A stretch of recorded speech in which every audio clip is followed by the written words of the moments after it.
Welcome to Beans and Breakdowns, a podcast dedicated to bridging the gap between specialty coffee and the heavy music community. On this episode, I'm joined by Micha Riopel, QC manager for La Cabra in New York. So grab a fresh cup of coffee and wake the fuck up!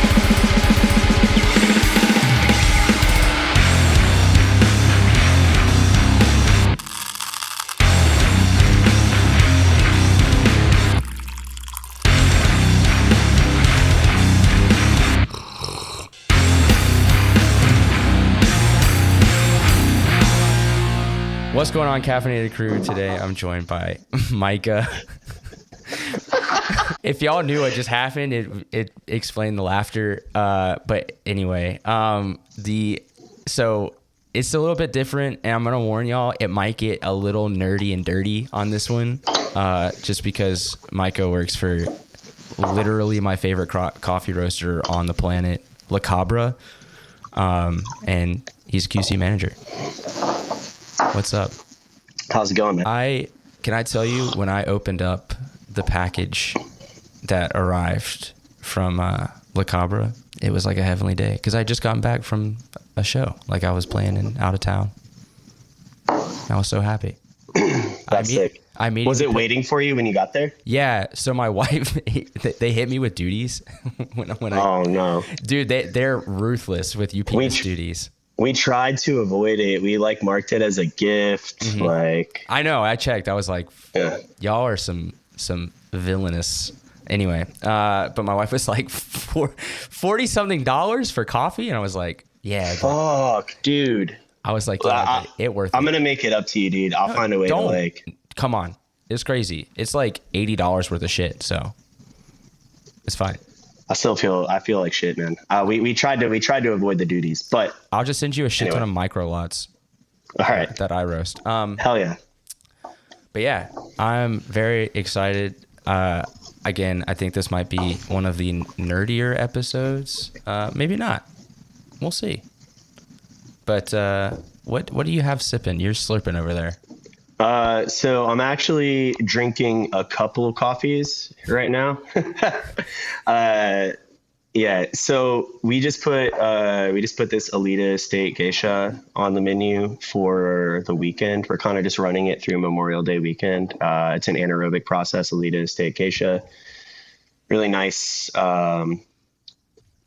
fruit forward. It's got a really nice floral bouquet, pretty citrusy, but we've got it on both hand brew and espresso. So I'm drinking both of those, espresso and hand brew. And then I also have one of the coffees that I sent you, the Hacienda La Papaya, the wash typica, for when I finish this Alita Estate. Roll right into the next cup. I am drinking the Hacienda La Papaya right now. Oh, yeah. It's from Ecuador. Really great. Juan Pena, man, he does not fuck up. He never misses. It's interesting. I can't remember the last time I had a coffee from Ecuador. A lot of people here don't do so much. Like, the big thing here is a lot of the anaerobic Colombias from Wilton. Okay. And which is one of my daily sippers is his the Pink Bourbon. Yeah. Which is so good. But yeah, this coffee is really fucking good. I love it. Dude.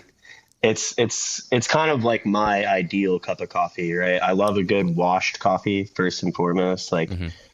It's really clean. It's super sweet. It's got these really nice, soft stone fruit notes to it. It's a beautiful cup of coffee.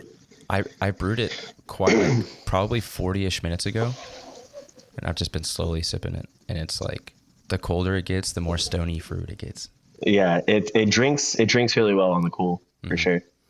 Is that a Kinto cup you're sipping out of too? Yeah, I have this slow. I don't know how I feel about this mug. It's not my favorite. I prefer a clay. Yeah. But I just love the server.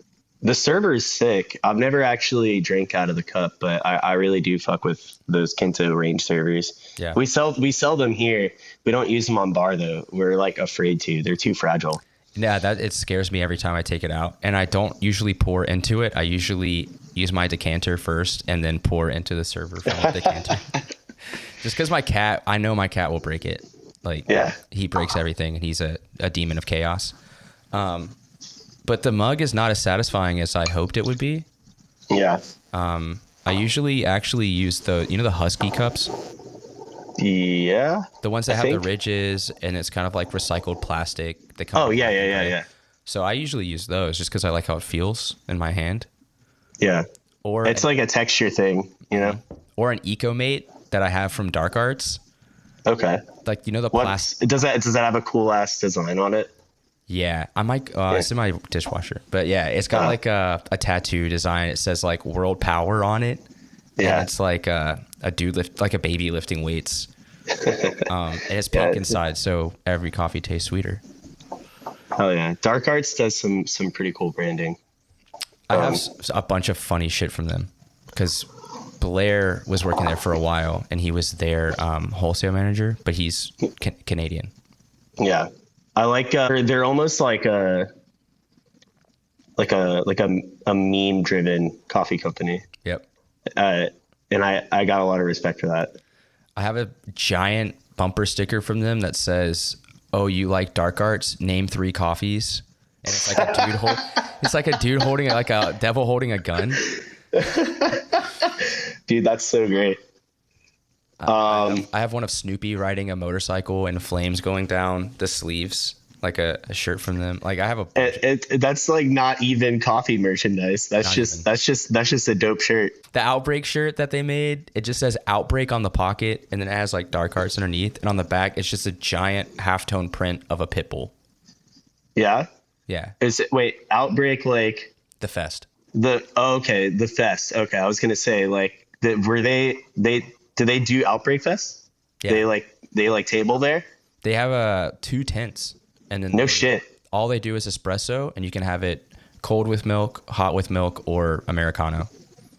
That's pretty sick. It was not my favorite coffee, but it was good enough. I mean, I'll tell you what, like, it would have been really great if there was somebody tabling with coffee at like FYA this year, or like, cause like FYA was thick this year, in the new spot, but like you couldn't leave and re-enter, the actual like festival. Once you went in for the day, you were like stuck there. And so, like, if you wanted to show up early enough at FYA to catch, like, some of the early bands, like, you were there all fucking day. So, right. With, like, no coffee. The second day, they definitely had, like, better and, like, more food vendors. But, yeah, I don't know. I haven't been to Outbreak, though. So I went 2 years in a row. The first year I went was great. It was at Bowlers, which is, like, the smaller warehouse style venue. Okay. And then I went to the one where they moved it downtown, like closer to the train station, at the way fucking giant venue, and it was ass. Yeah? Yeah, it was not good. And then that sucks. So then they switched it back to Bowlers and like added an outdoor stage and stuff. And yeah, I mean, I've seen all the videos, and like it looks like with the outdoor setup, it's pretty tight. Yeah. But my friends in Spite House played like right after Balance and Composure. Oh, no shit. You're friends with the dudes in Spite House. Are they from Canada? They're from here. They're from Montreal. No shit. That's so weird. Well, not weird, but it's funny. So I sometimes I work at this record shop called Limited to One. Mm-hmm. And like we did a shop exclusive for Spite House with like an alt cover. Was it like an NMZ release or something? I'm not sure. I didn't set it up. The owner of the shop, Christian, set it up, but we did like an alt cover for their record, for their last record. The one with like the green cover. Yeah, I have that one. Yeah, we did a hand screened like for the shop. It was like not limited to one as the name of the shop would imply, but it was limited to like 20. Okay. It was pretty cool. Yeah, Max, the singer, he records and like mixes bands basically. And so he did my band's demo like in 2022, 23. But yeah, he's sick. I love him. Max and Mark is he lives right down the street from my coffee roaster, the drummer, and so he comes in and we just talk about drums and I sell him coffee. Tight. And you played drums, right? Like before you were singing in your band? Yeah, I played drums like my whole life.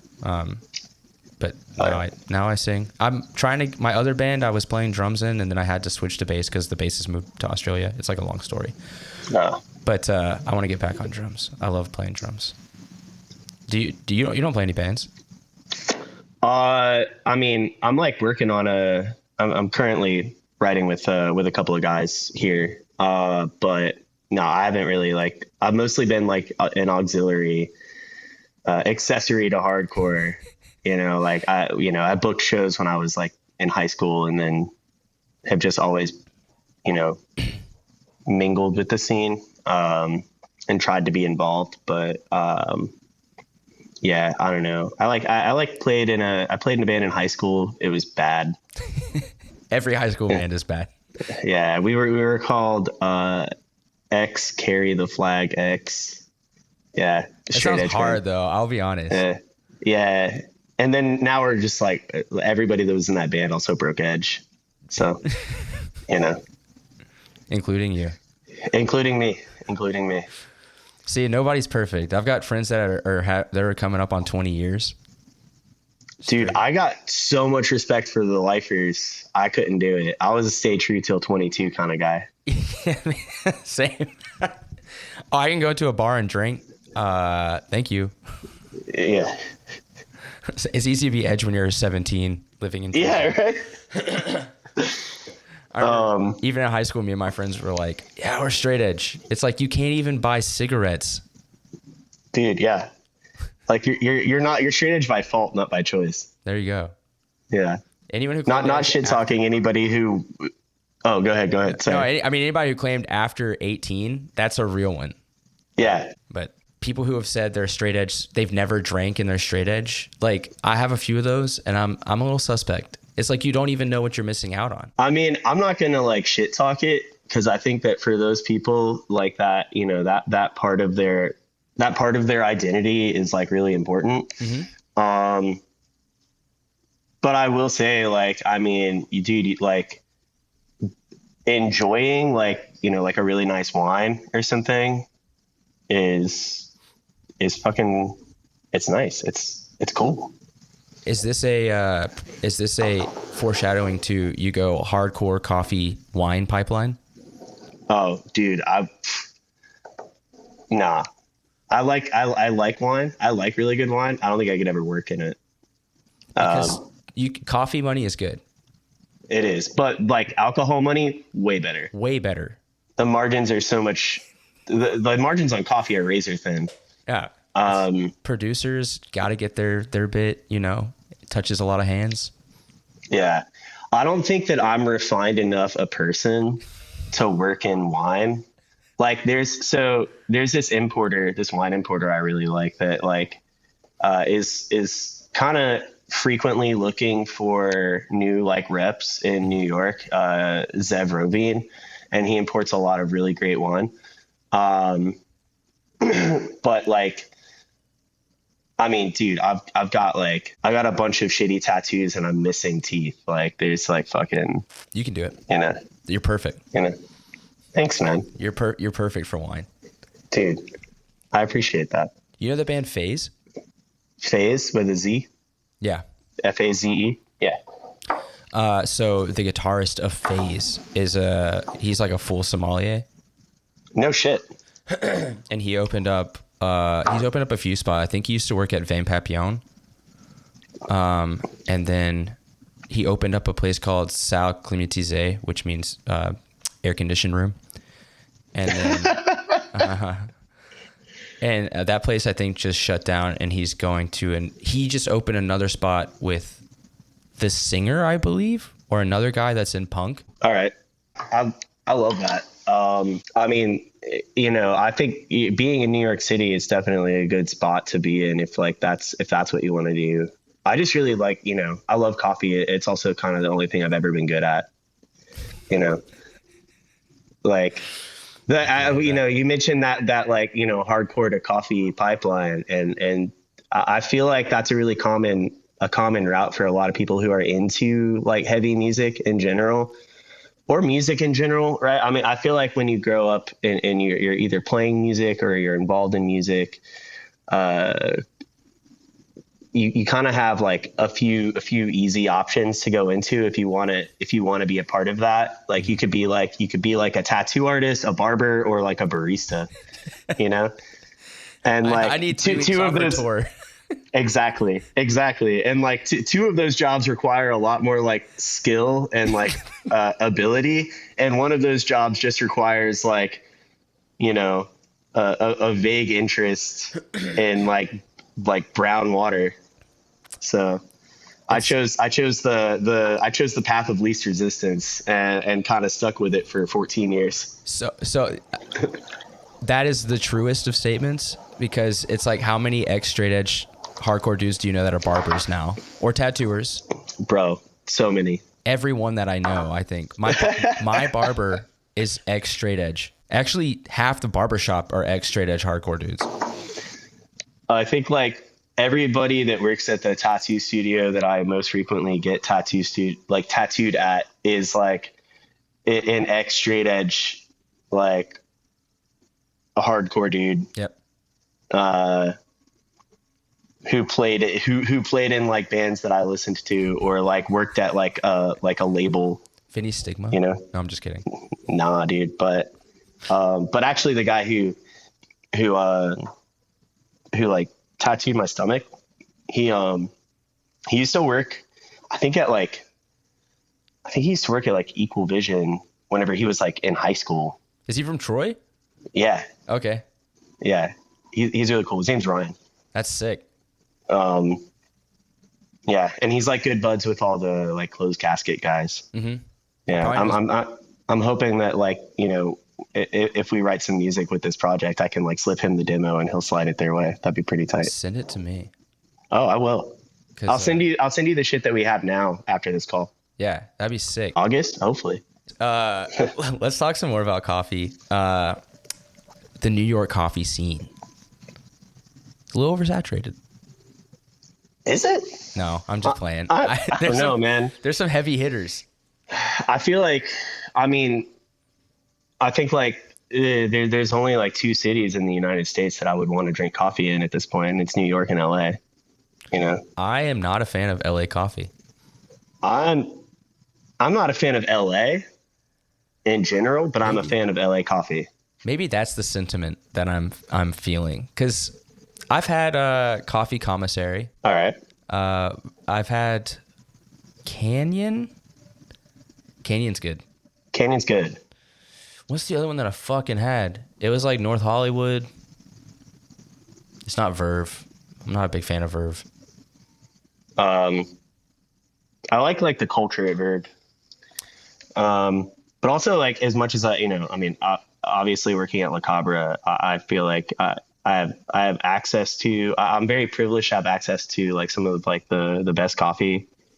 Like I still appreciate like an everyday drinker, Mm-hmm. like a cup of coffee that's not like Insane. a fucking $12 shot of espresso. I still can't believe that. So I mean, I don't know. I like Verve. I like in LA. I really like Go Get 'Em. Yeah, I get 'em. I think like the hospitality there has always been really good.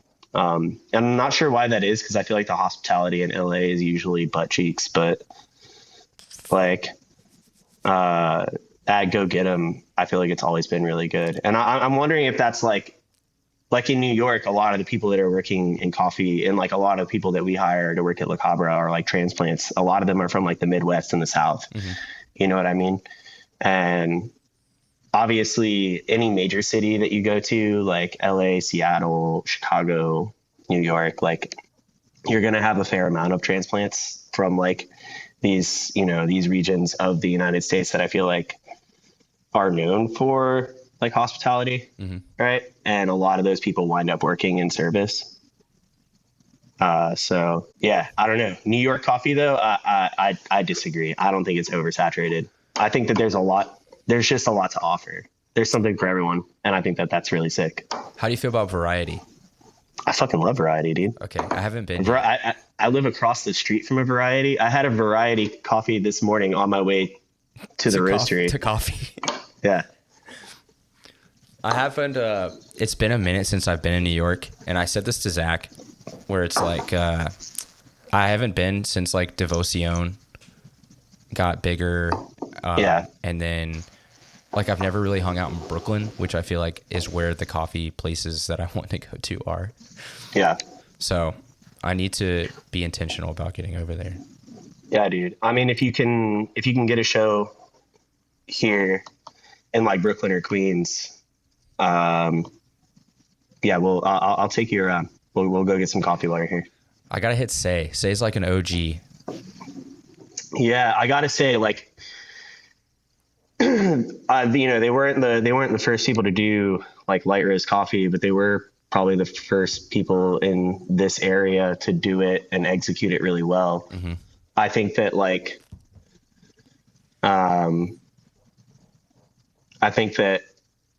at La Cabra,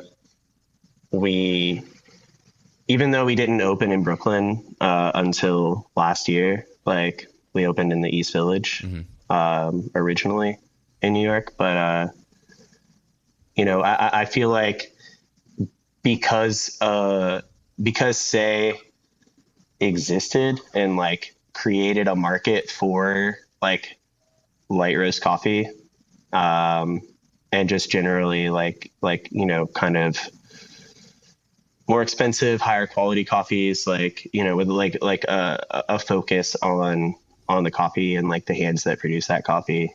It definitely allowed for La Cabra to really flourish. Yeah. And then like other coffee roasters that like, that have kind of started to go that direction here as well. Talking about variety, dude, like that coffee company, I got a lot of respect for, because like they're, very committed to being like an approachable and like affordable coffee company, but like they're very consistent. They're roasting on a Loring, like that's surprising. Yeah, like their coffee is like very consistent. And it's also consistently like $2.50 for an 8-ounce drip, like I fuck with that. Listen, for batch brew, if you're pushing over $3, even at a shop like La Cabra, I feel like there's gotta be a $3 drip or like even. We don't have that. I'm not judging. I'm on, like, I love fucking crazy weird ass coffees and expensive coffees and like 100-gram tins for $50. Like I'm gonna obviously spring for that shit, but I also do like the accessibility side of things too. Yeah. And at my roaster, we have the accessibility where it's like, you can get a wholesale, like you can get basically almost wholesale price for a kilo of Colombia if you want. And it's just like a Huila washed, pretty easy, like light to medium roast. But then you can also get like a 200-gram bag of Wilton Benitez 96-hour anaerobic pink bourbon for a little more. And there's something for the coffee weirdo people and something for like, the moms that want to go work out at the gym next door. Yeah. I mean, I think that like, with regard to La Cabra, what we're doing is it's really important to us to like stay true to our vision. Right. And like a part of that is like sourcing really high quality coffee, even for just our like straight up like filter coffee. Yeah. And the way that we roast and our approach to coffee is very much like, it's like almost like an omni roast approach. like we really believe that like all the coffee that you buy from La Cabra, you could brew in any way. And so I think like it's really cool to be able to walk in and in any of our cafes in New York, when you walk in, you'll see that like our filter coffee is also available as espresso.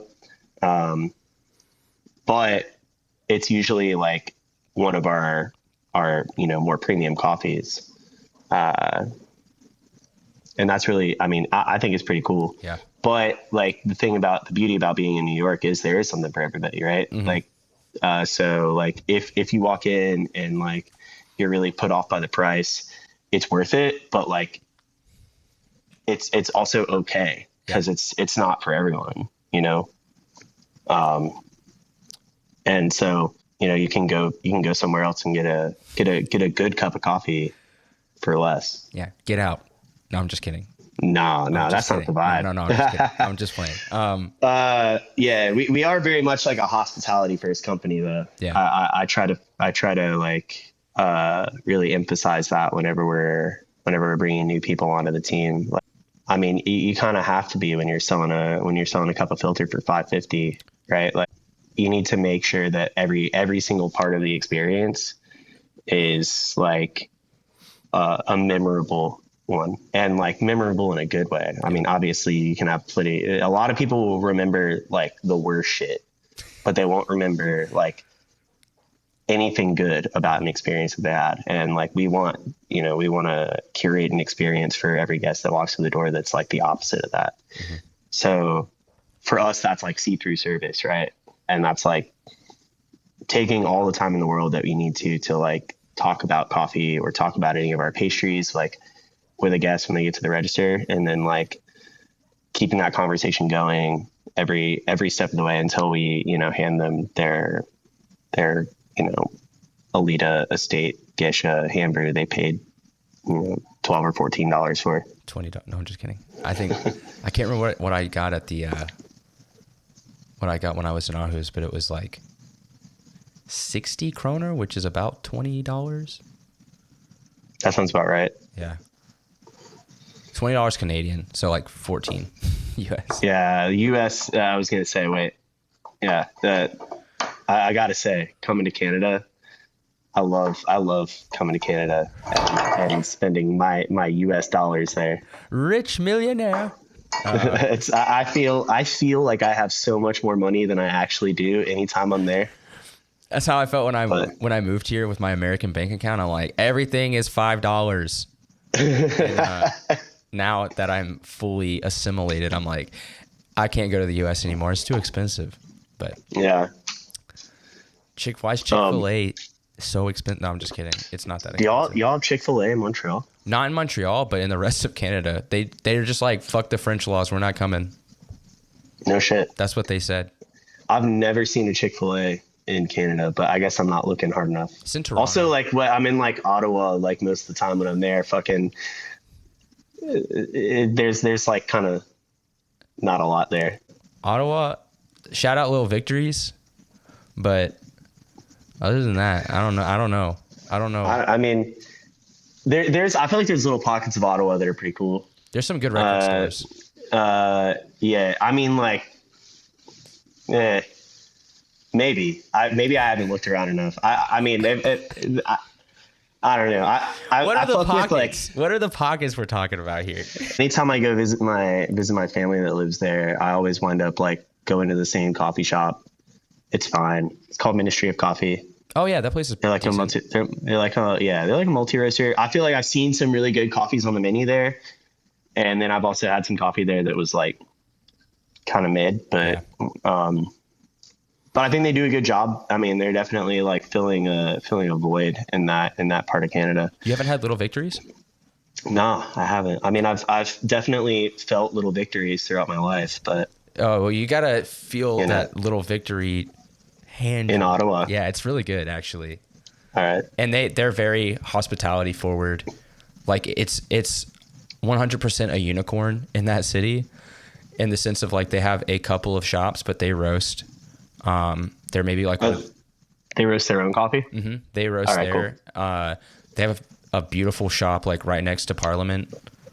And they'll do drip and espresso. They have a drip, like a brew bar, and then they'll have like their normal espresso blend, but then they'll also do like single origin, like fun espressos.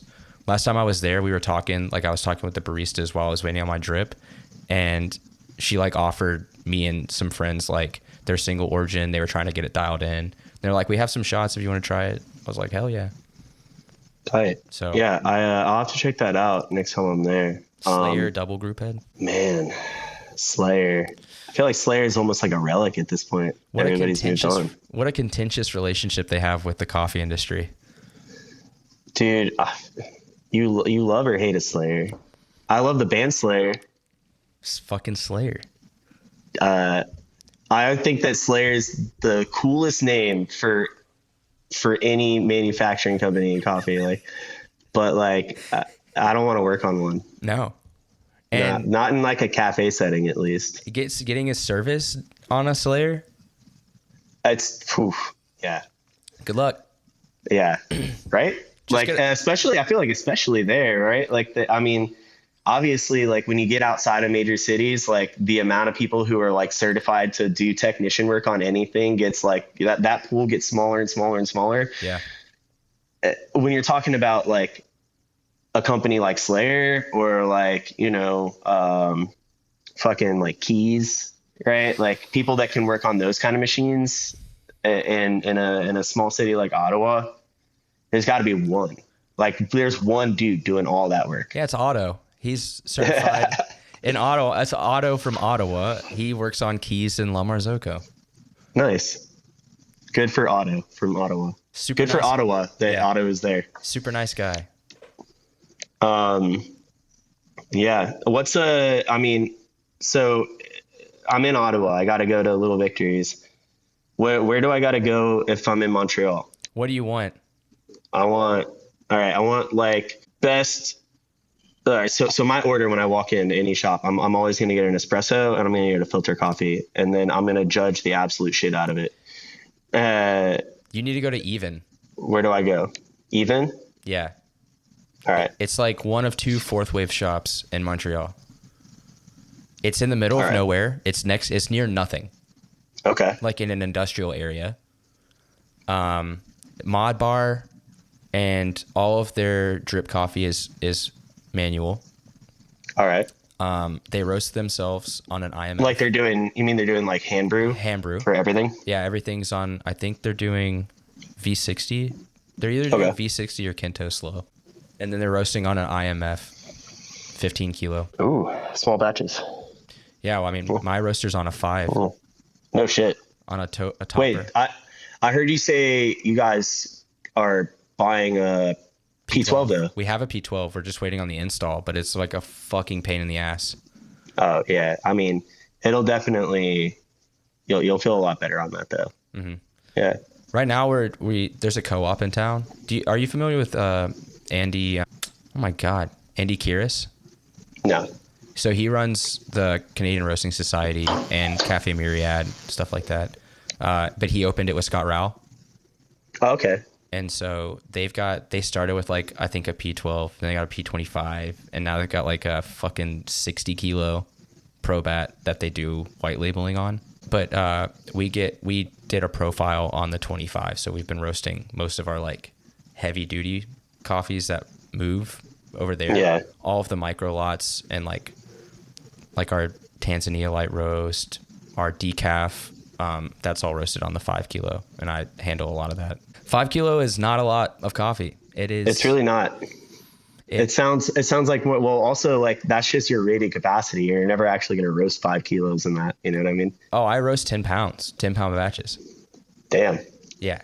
You're pushing the limits. Yeah, it's ready to die. Like we cleaned it out the other day. Actually, so I put the La Cabra hat on the first day I got back, went to work, forgot we were cleaning the roaster. So and now it's just brown. Right now it's covered in coffee dust, and so are my lungs. Hell yeah. So yeah, I gotta wash it, but I wanted to wear it. Yeah, dude, cleaning the roaster. Worst part of roasting for sure. I felt like Mary Pop. Who's the guy? Mary Poppins with the chimney sweep guy. Yeah, the one I don't know his name, but I don't know who you're talking about. The one who like is just covered in soot. Yeah, he's just, like you can see his eyes. Except for his eyes. Yeah. Yeah, that's how I felt. Yeah. I mean, I don't know what the temperature is like in your roastery, but like when I was roasting, it would be like we were in the Navy Yard in Brooklyn, right? And like it would be like, you know, in excess of like 90 degrees with like 1000% humidity. And then you're cleaning the roaster and like trying to like, you know, you take the cooling tray off and put it on its side to like vacuum out, you know, all the chaff. And you were just caked, and like, cause you're already sweating. Mm-hmm. You're just caked in chaff, and you just go home covered in chaff. Yeah. Riding the metro with my work pants covered and just caked in coffee dust.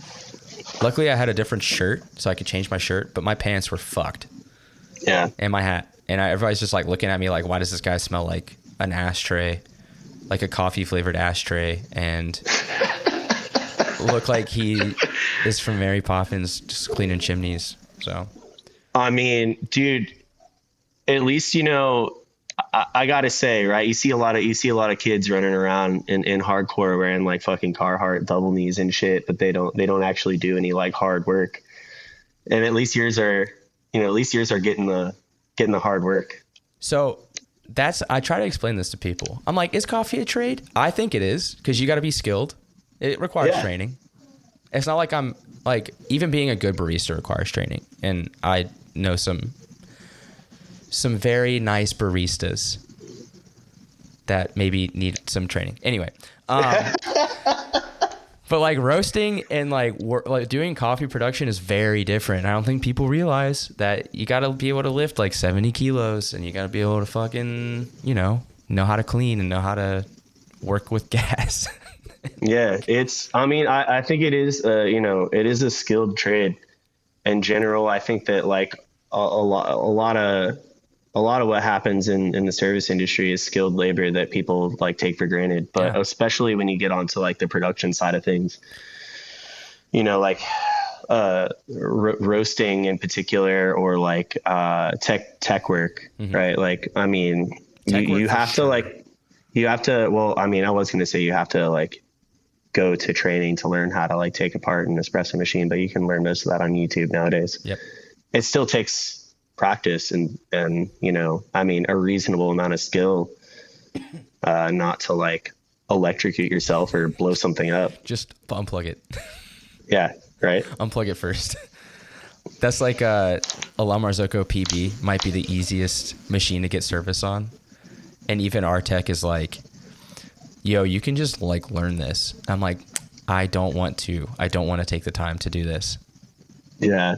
Like it really is all on YouTube now. It's kind of sick. I watched a bunch of videos when we were getting it, like before we got it installed, just like how to program it, you know, how to like fix errors and stuff like that, so that we don't have to call Otto from Ottawa every month. Does he have to drive all the way from Ottawa to Montreal too? Yeah, like in emergencies, but we have like a maintenance plan, so he comes out every 3 months or so.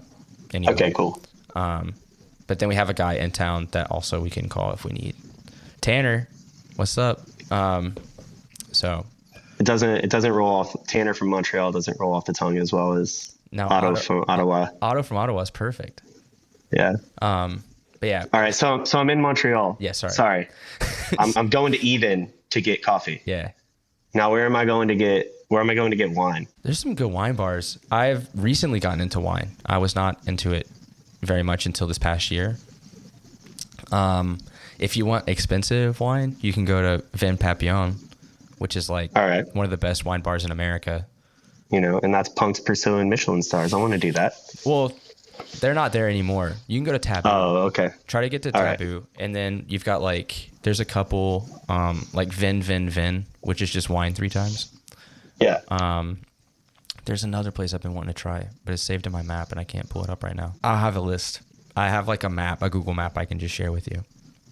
Cool. But I'm trying to think of wine bar I went to. Oh, I went to this place for New Year's called Nolan, and it's kind of near Joe Beef. I know you know Joe Beef.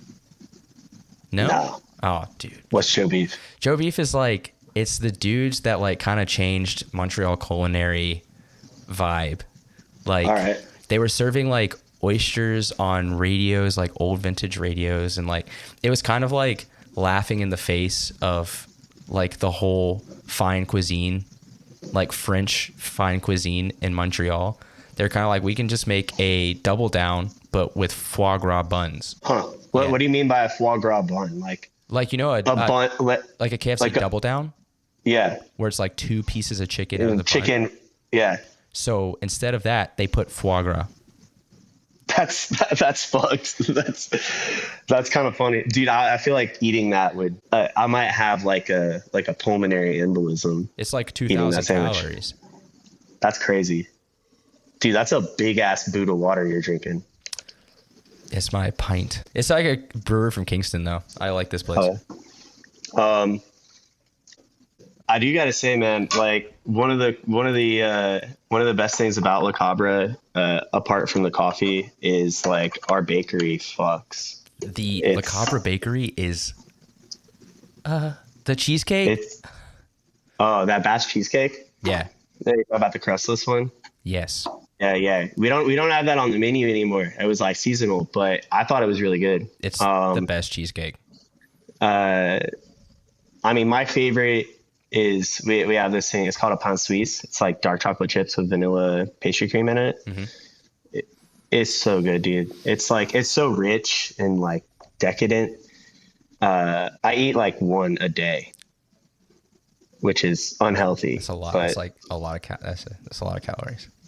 Hey man, I ain't counting calories, dude. You gotta take the pleasures. In dude, I feel like people who count calories.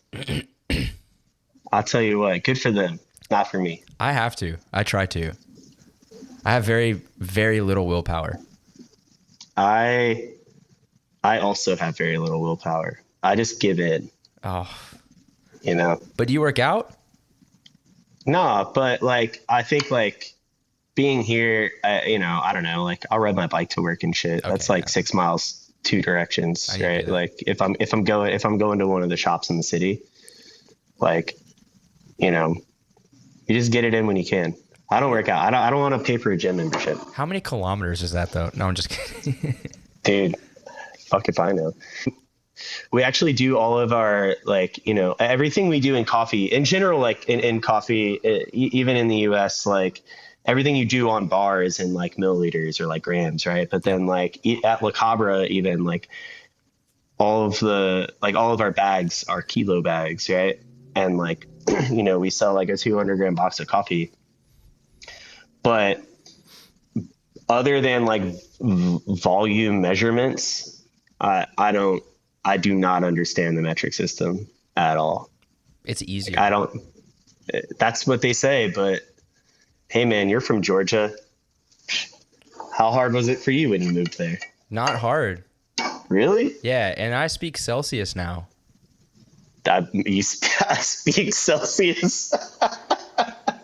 like right now, I think it's like 8 degrees. I don't know what that means. It's like close to 50. Dude, I mean, look, Grayson, I went to public school in Florida.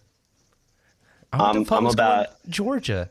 I'm about as dumb as they come, son. That's why I work in coffee, man. You have to know things to work in. There's certain, and you're not. It's not like you're like pouring espresso and like you're doing things. Like, what even is a QC manager?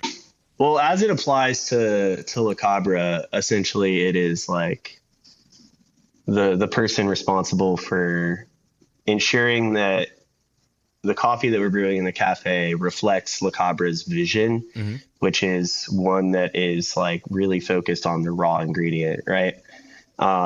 We want to make sure that like we're giving the clearest representation of that coffee as it is on the cupping table, and trying to like kind of mitigate how much we're taking away from that coffee at every step, right? Because like no matter what you do in coffee, from the moment you pick it to the moment you serve it, you're taking something away from it.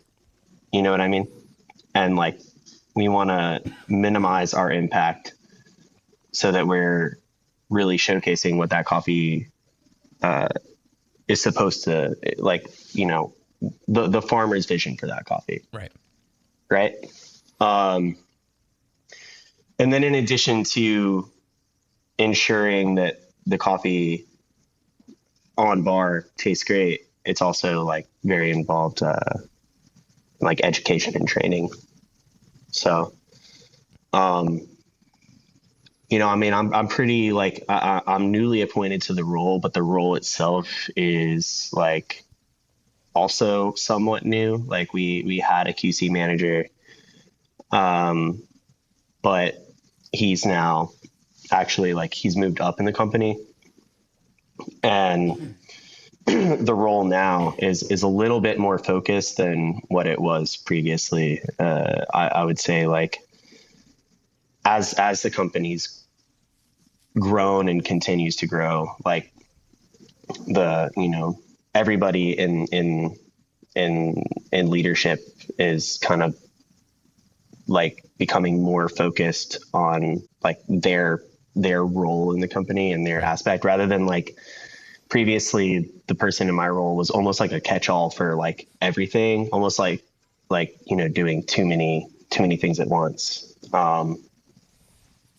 But he's great. I love him. Shout out Jonathan. So what does your day look like? You just be training, sipping, being like, that's not right, or that is, I mean, that's the bouquet we're looking for.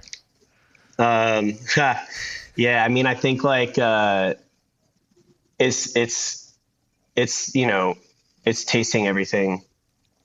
A lot of it is just like having a conversation, right, with like baristas, and kind of like soliciting their feedback to kind of help me understand like what it is they are getting out of the coffee that they're brewing. And then talking about how that, like how that connects with Le Cabra's vision for that coffee. Mm-hmm. And then finding a way to like align those two things. Like, for example, you know, like I came to the roastery today and I tried that, like, you know, the Alita Estate geisha that we have on espresso. And it just, you know, it was a little off, and I tasted it with the barista who was on bar, and, you know, we talked about the coffee, we talked about what it cups like, and we, you know, made some adjustments, and, you know, now it tastes like a $12 shot of espresso. Okay. Yeah. So so you're doing that at every shop in the area? I mean, right now I'm still in this like transitionary phase, right, where I'm kind of training my replacement at like our East Village location, while slowly moving into the QC manager role, right, and taking on these responsibilities. But yeah, essentially I'll be like doing that at like every shop.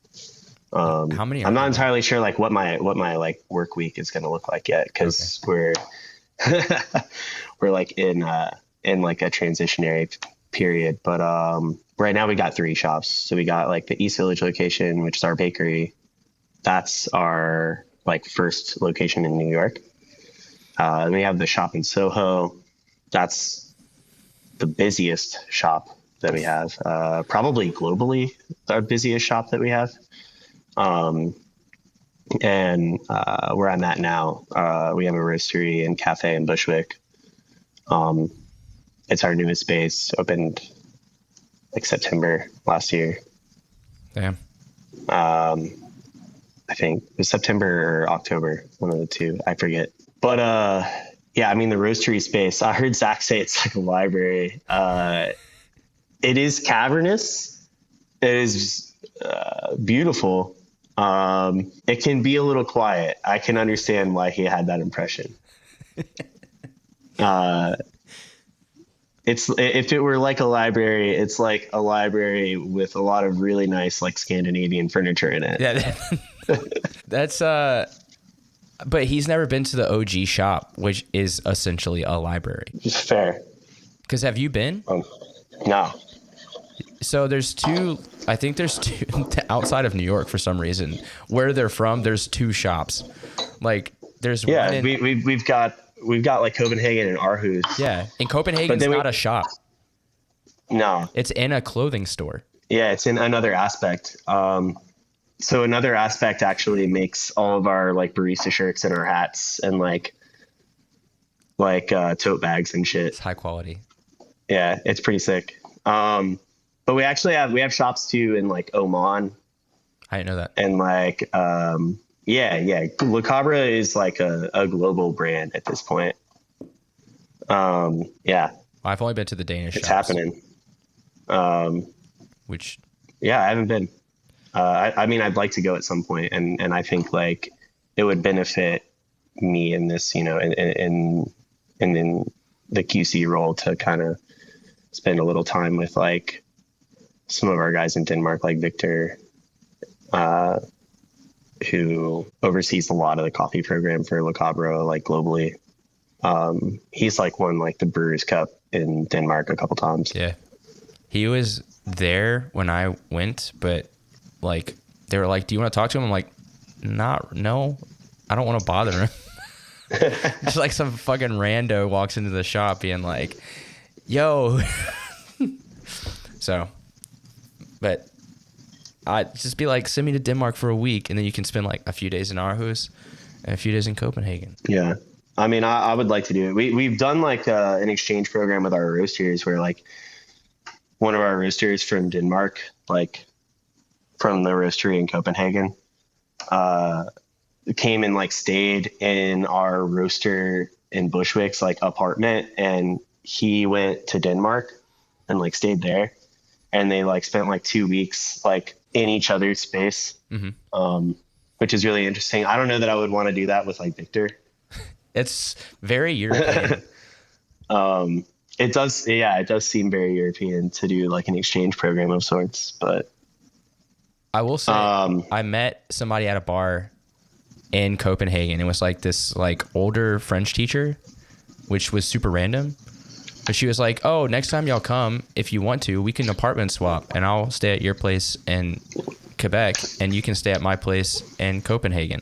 And I was like, actually, that sounds pretty dope. That's kind of wild to throw at someone that you just met, though. Well, it was only because she was like a French teacher, and we were like, "Oh, we live in Montreal," and so like we were just talking about like learning, being French speakers that are not like from French places. Oh, okay. And she was like, yeah, because she's like a French teacher in Denmark. But she's not French. She's Danish. No, yeah. Okay. So it was just very interesting. But she was also kind of drunk because we were watching the Euros at like this bar, and it was like the final match when Denmark lost to Germany. Oh yeah. So that sounds like a good time. Dude, I actually like I want to talk a little bit more about like the coffee culture in like Canada. Yeah, ask some questions. Do it. Ask some questions, right? So, like, I'm going to Toronto in August. I'm going to be there for. Why?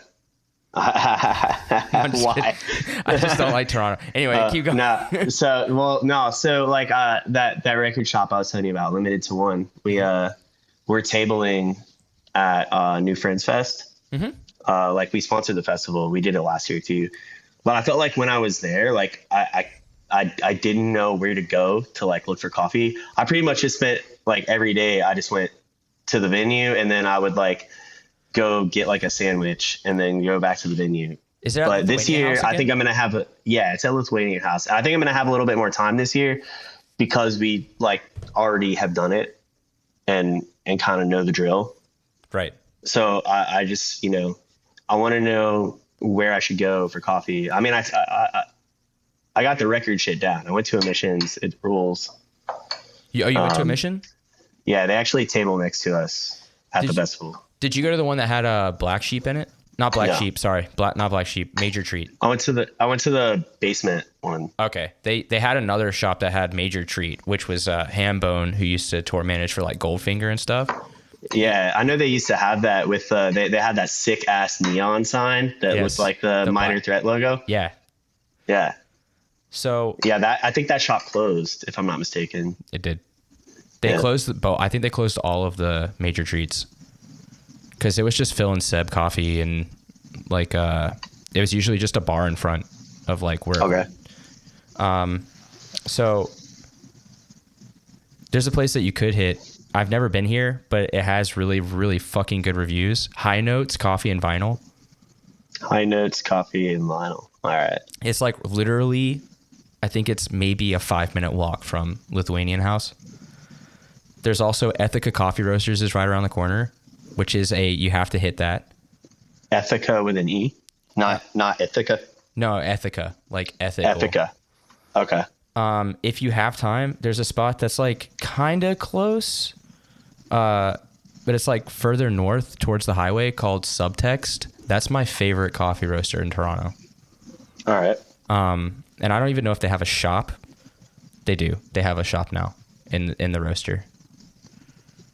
That's like, I love that coffee place. And they were roasting for Even in Montreal before they got their roaster up and running. Okay. Like white label, or was Even just doing like, they were like a wholesale partner?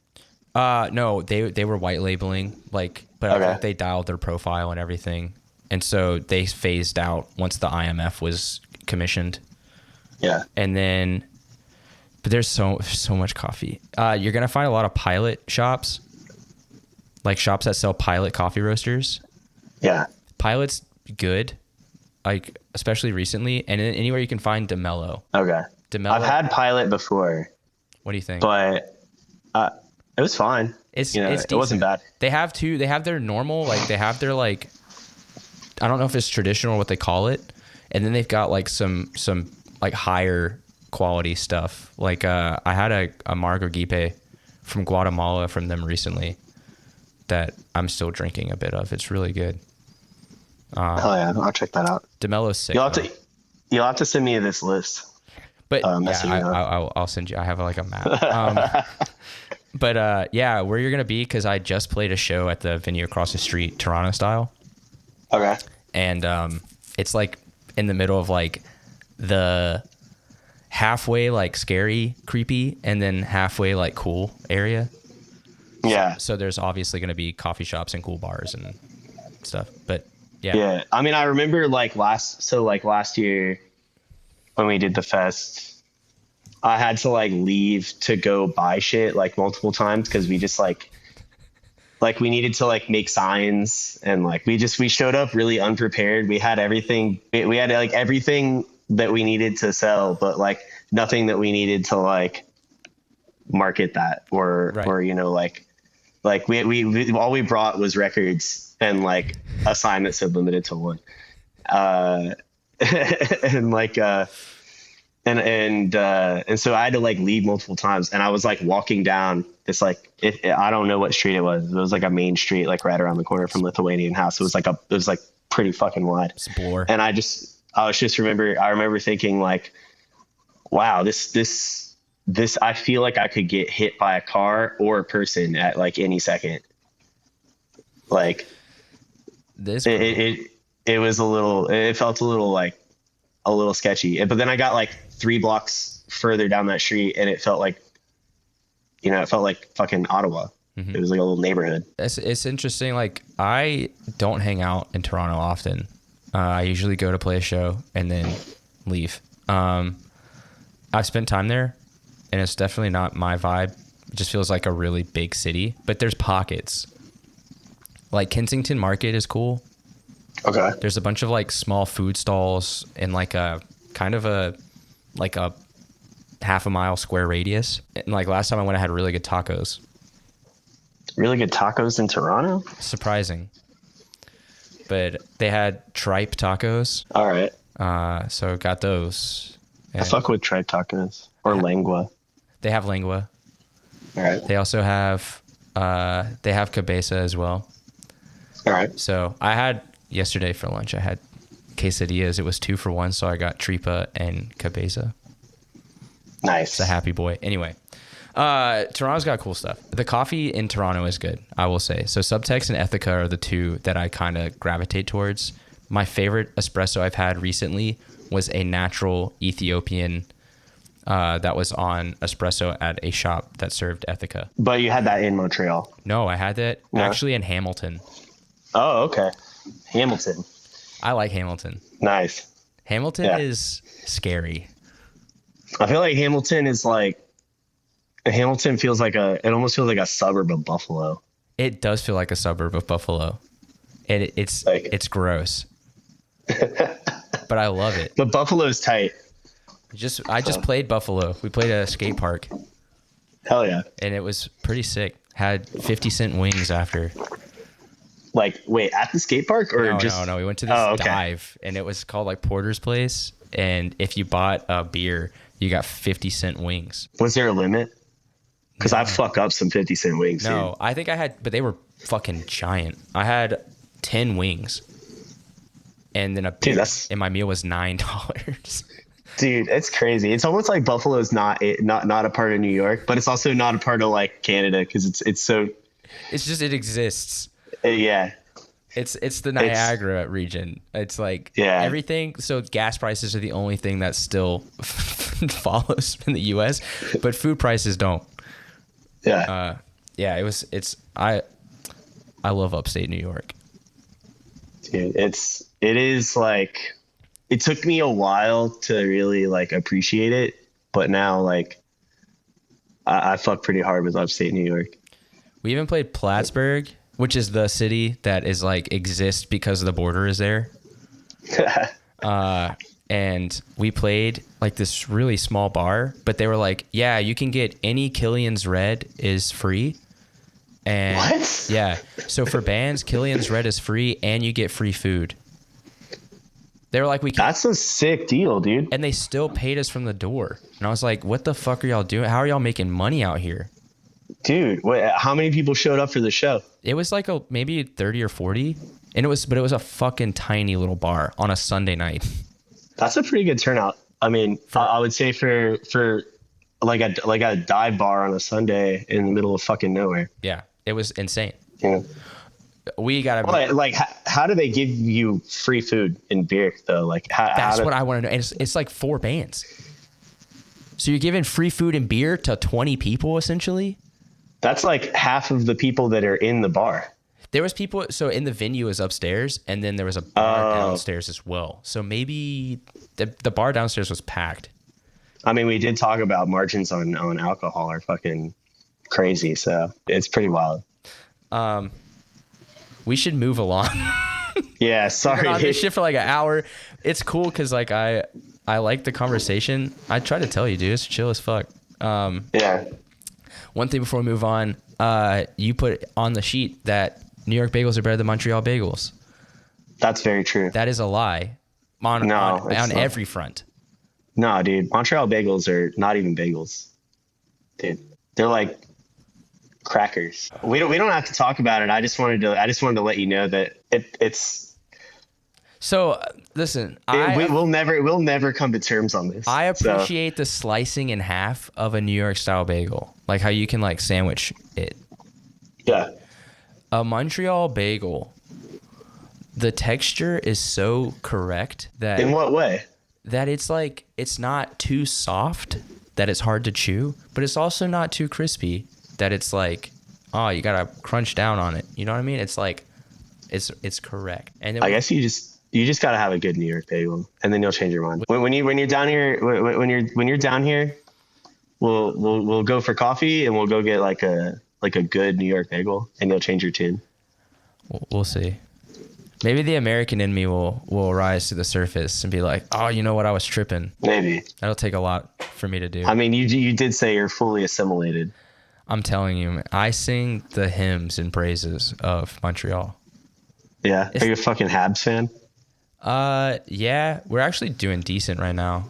But I like the Jets because they used to be the Thrashers. True. Yeah. Actually, Atlanta kind of got a raw deal. I feel like it was not a good lived time. No, but yeah, no, like God, I fucking hate the Habs, dude. But I love Martin St. Louis. Like, I mean, I'm a Lightning fan. I have been my whole life. Right? Are you serious? Yeah. I mean, that's pretty cool. So, it's sick that like, one of the few players whose number is hanging at Amalie Arena. It's like coaching the Habs. This is my thing. It's like, I feel like, so there's not enough respect given to the Habs, I find, because they are one of the OG teams.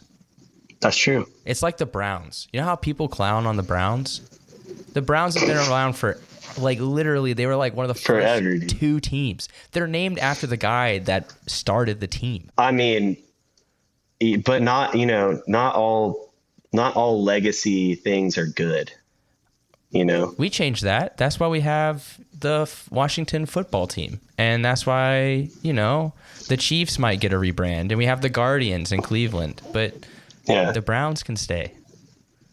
The Browns, I mean, people clown on the Browns. I don't clown on the Browns. I have no problem with the Browns. I just think they're irrelevant. They play outside in Cleveland on the lake. It's hardcore. It is pretty sick. Meanwhile, in Atlanta... Deshaun Watson, though. Whew. Oh, come on. Why'd you have to bring that up? Like, I'm a Texans fan, and so the fact... it's so upsetting. Man, how are you a Texans fan? My wife is from Houston. Man, you don't fuck with the Dirty Birds?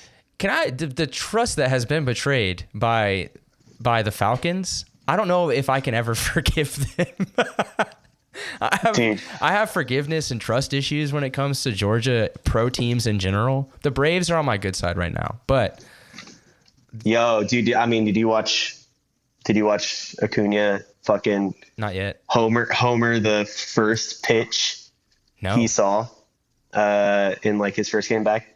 So no, because I don't have any cable sports watching abilities while I'm up here, and nobody shows baseball. Well, I mean, that makes sense. I feel like in Canada, like other than the Jays, like I feel like Canada's got no love for baseball. And even in Toronto, I feel like nobody gives a shit. I hate the Jays. I do too. I cannot stand them. And I say that with no respect. It's weird though, because people still rock Expos merch. I think Montreal should have a baseball team. I thought that the Tampa thing was going to work. Yeah. But it didn't. I mean, I'm glad that the Rays are staying in Tampa, but I think they need to move to Tampa out of St. Pete. Yeah, I agree. Yeah. Like that's the biggest problem with that franchise. I mean, another team that I've been watching my whole life, like nothing sucks more than having to drive from Hillsborough County to Pinellas County across the bridge to go to a game, get like hammered drunk, and then like not be able to drive home because you have to cross a bridge to get there. Like you can't just like Uber to and from. No, it's like 30 miles. Yeah. So like, unless you have a DD, you ain't drinking at the game. It's part of like, it's like half the fun of going to a baseball game. Yeah.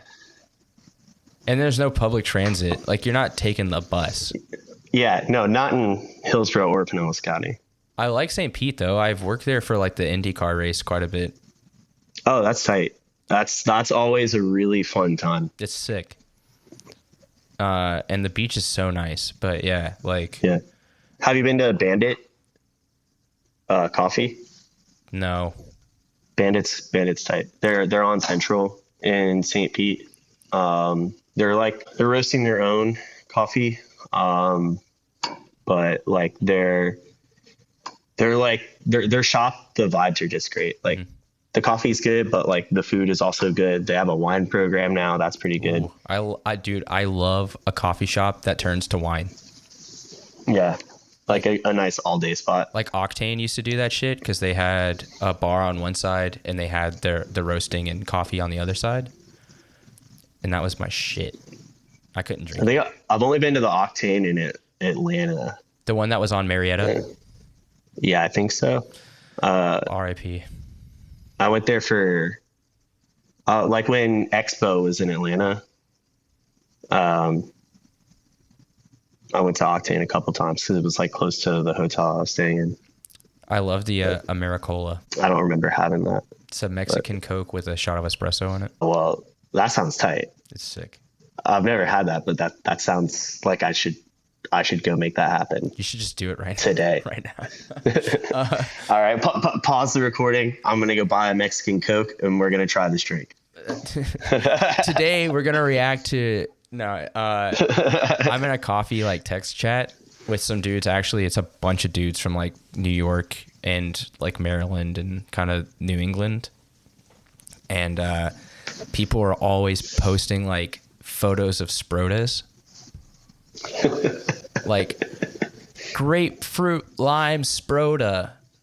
And I'm like, so you're adding acidity to your acidity? Like that's get something sweet. Like that's unhinged, man. Use passion fruit.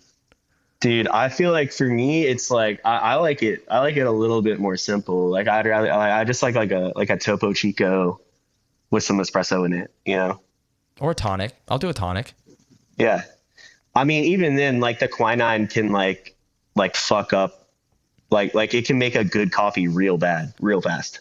Well, I use like the elderberry one, so it's a bit softer. Okay. And not as like acidity, like lime or lemon. It's not even lime. Like the quinine hurts my teeth. Dude, I feel like you can feel it on your teeth. Like, it's like you can feel. I mean, I like a good, like I drink a lot of gin and tonics. Mm-hmm. That's like my, like if I'm getting a well drink at a dive bar, it's usually I'm drinking like High Life. Like I like good coffee and like shit beer. Yep. But like I'm usually drinking a High Life, or if I'm getting like a liquor drink, I'm gonna have like a gin and tonic. But like after a while, I feel like, because like a lot of the bars are using like bag and box tonic water that's like super like syrupy and sweet. Like I can just feel my teeth like eroding. Yep. It's a receipt. Just your gums are fucking. Yeah. Yeah. Yeah, that stinks. I'm always High Life. I love High Life. If I'm at a bar and they serve High Life, that's my favorite bar. That's same. In the moment, whatever bar I'm at is my favorite bar. It's my when there's High Life. It's my favorite bar. Or if PBR on draft. Oh, dude, I can't do it. PBR on draft. I don't like it. I like it in a can. I feel like that's the way I respect it. But I like you know what I do fuck with is Coors Banquet. Coors Banquet. Here it's called Coors Original. What? It feels wrong. Same can, everything is exactly the same, but it's Coors Original. It's not Coors Banquet. I like a Coors Banquet like pony bottle. The pony. Yeah. When we played Detroit, we were looking everywhere for a 40 because in Detroit, and finally we found some 40s, and all they had was like a Mickey's malt liquor.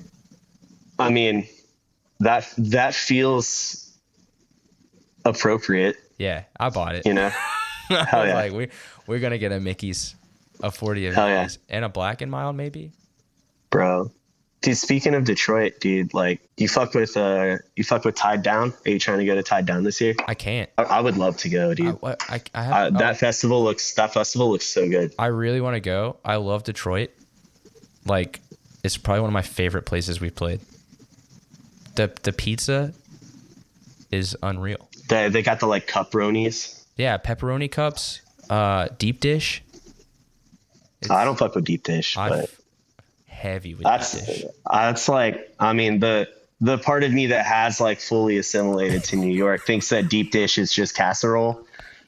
That's just like, it's like basically like, it's not pizza anymore. It's pie. So Montreal, when are you coming to Montreal? I mean, it's on my short list of places I want to visit this year. I haven't been in a while. Last time I went to Montreal, the Barbie Museum was still open. It's still open. Is it? Yeah, it's just all the time open. Yeah, it's in like a mall, right? Yeah, I wouldn't call it a mall. It's pretty much dead. And then like the whole upper half of it, they've now converted into a giant arcade. So that's how you know it's extra dead. Yeah. When it becomes when there's like you got like an Auntie Anne's, a Barbie museum, an arcade, and like an FYE that still sells like VHS tapes. They don't even have that. That's been gone. I think here it was called HMV, and then it got bought out by Indigo, like some bookstore, I think. Anyway, I don't know. I don't know enough about that side of Montreal history. But yeah, Detroit's sick though. Yes. I've been trying to I haven't been to Detroit in a really long time either. And I'd like to go back for Tied Down. I wanted to go last year and missed it. This year it's just not going to work out. But I haven't been yet. I really want to go. One of our friends who runs Be About It, Zine, apparently has a booth that they're putting up, which is going to be sick. I thought about trying to get a vendor thing as well, but I just have too much going on.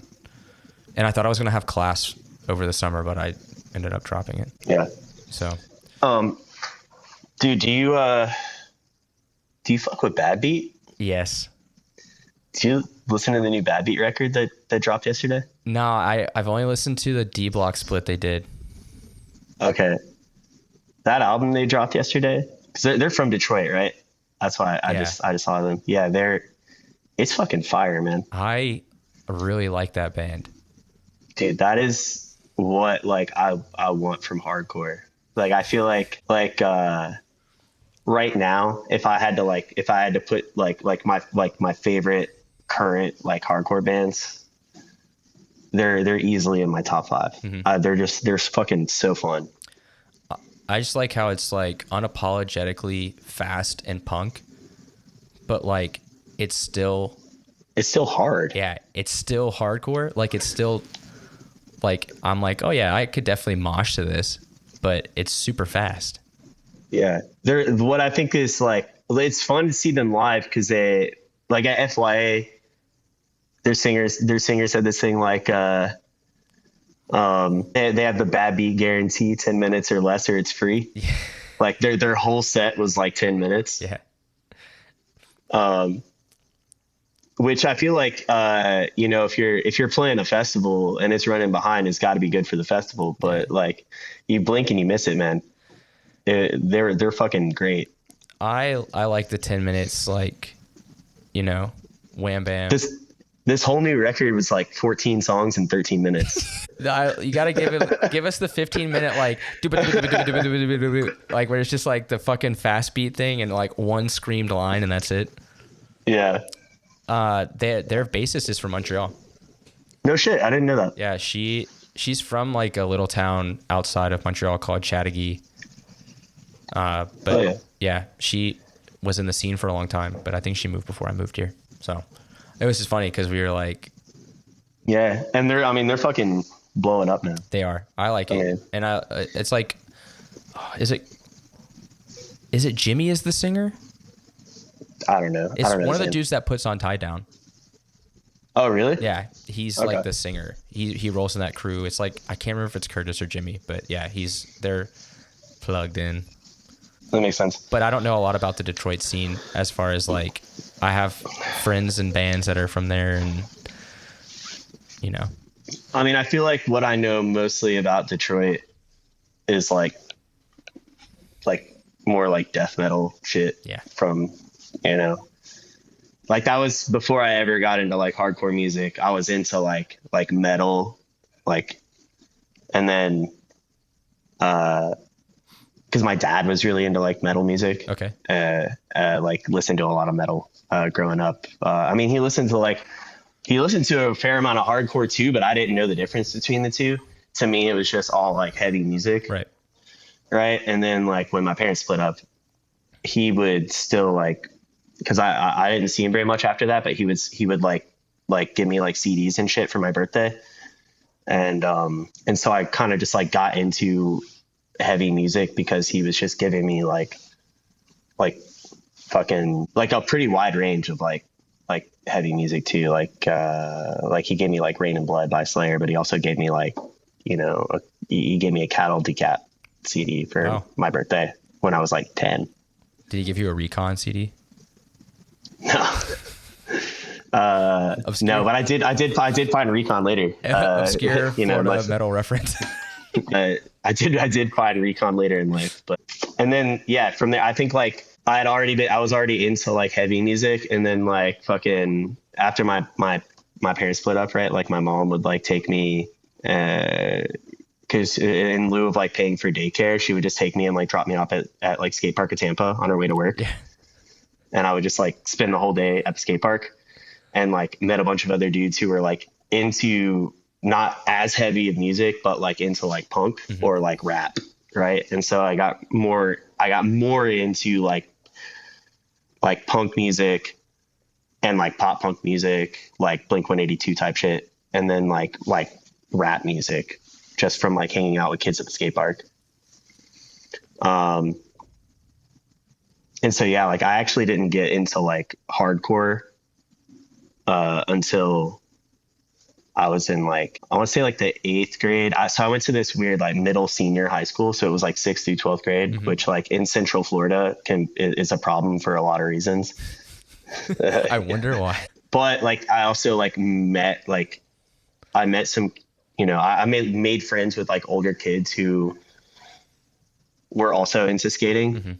Right. And like one of those kids, he was like 16, right? So, but I was like 18, or I was like I wasn't 18. I was in the 8th grade and he was like 16. So we probably shouldn't have been like hanging out, but we were, it wasn't like weird. It was just like, he was an older kid and he could tell that like I was into like, I was into skating. I was into similar shit. And he would like drive out to like fucking middle of nowhere and like pick me up and take me to the skate park.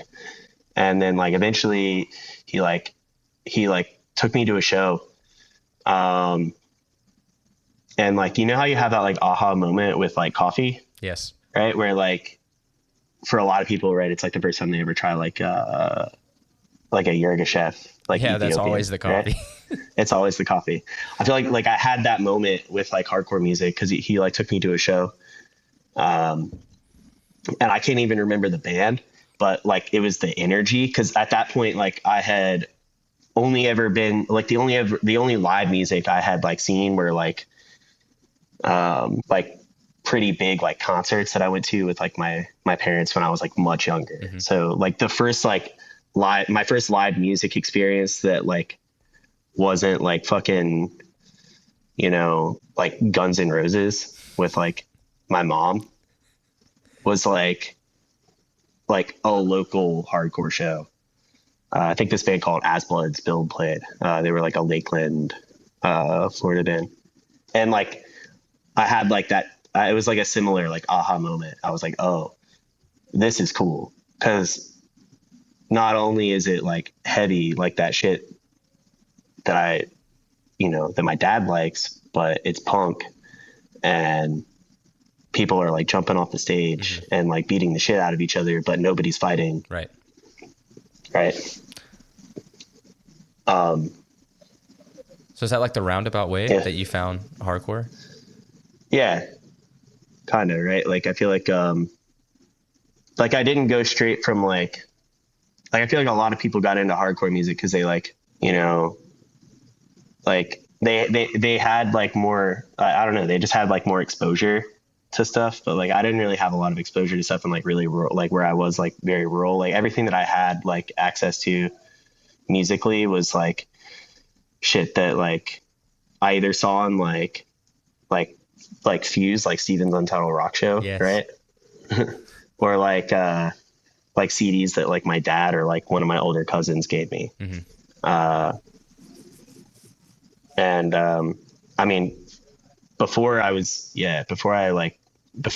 this kid, his name's Scott, like he I was really into like rap music.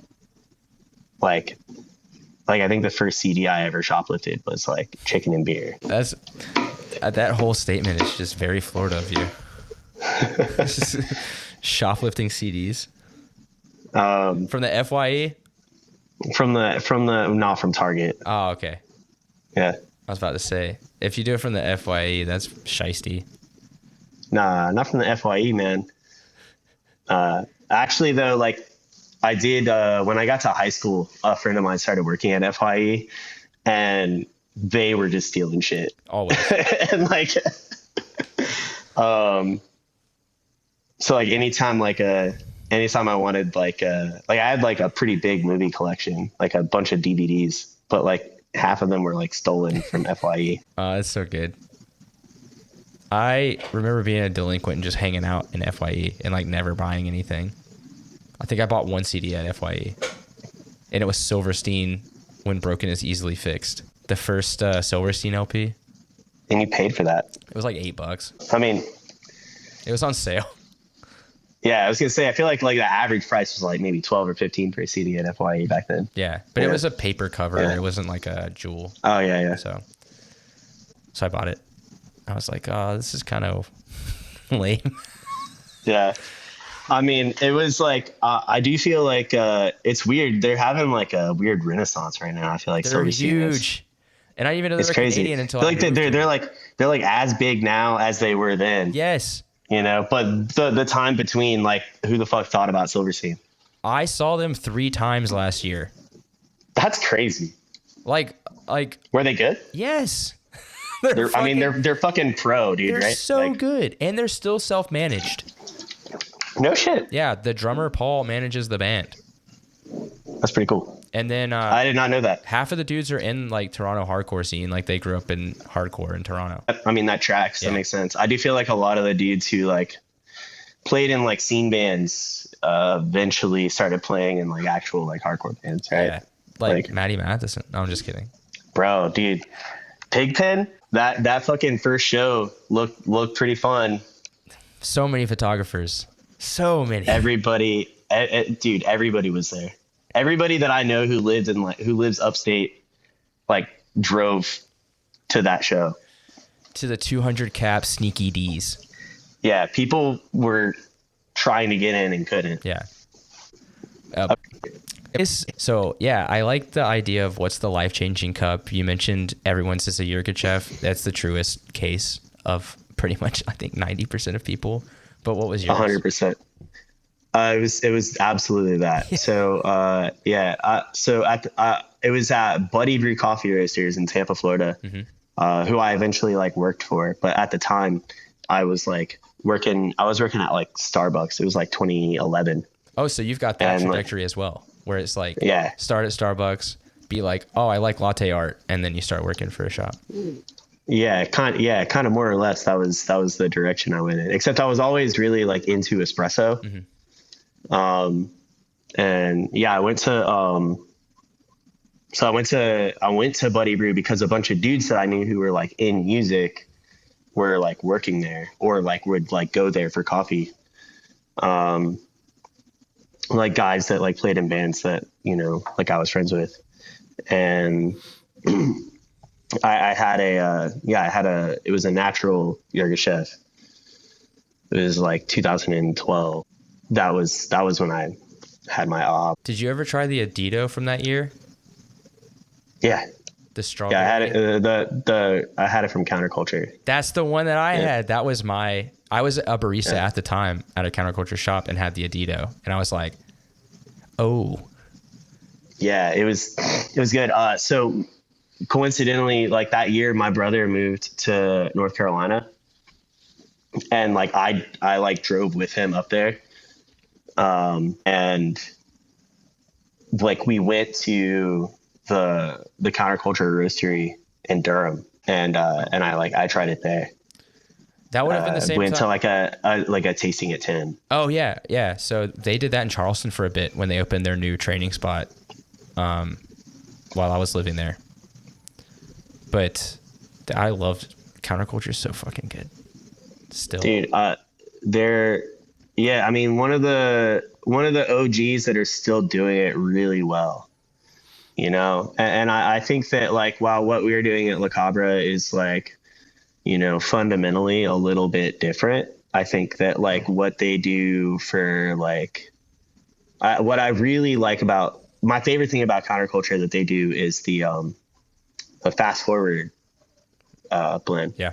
Where they work with like farmers whose coffee is maybe not ready for like, you know, it's not scoring like 80, 86, 87 points, right? Not that really matters, but like, it's, you know, they're not, so they can't sell their coffee necessarily for as high a price, as somebody like Juan Pena who grows, you know, Hacienda La Papaya. Yeah. Like, What's that one scoring at? Oh, dude, it's like the washed. I think it's like 80, 87, 88. Yeah. I think, but I mean, I don't know. I didn't score it. I'm not a Q grader, so I try not to throw numbers around.